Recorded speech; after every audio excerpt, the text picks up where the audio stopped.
When some think about youth, they think about a place full of life, fun, and where worries don't exist. But for CJ George, it was a whole different story.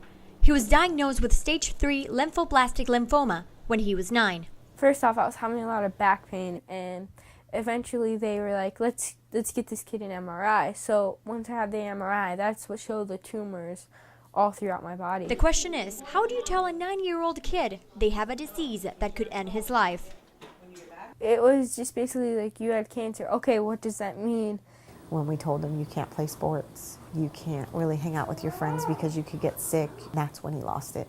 We just kind of realized we had no choice but to jump right in and fight. And fighting turned into an everyday challenge. I was so scared on my first chemo. These needles seem big, and they'd count to 3, which is worse, because I don't like it when they count, and they'd stab it into both your legs and inject the chemo, and it burned so bad. He really just wanted to get through it and be a normal kid. After 2 years of intense chemotherapy, CJ is fully recovered. He's now 13 years old and filled with life. Something that brought me hope was focusing on other kids and realizing I wasn't the only kid at the hospital. 4 months ago, Alex's Place opened their doors to children like CJ to give them strength and power to them and their families. The idea behind Alex's Place is to create an environment where the kid wants to be there.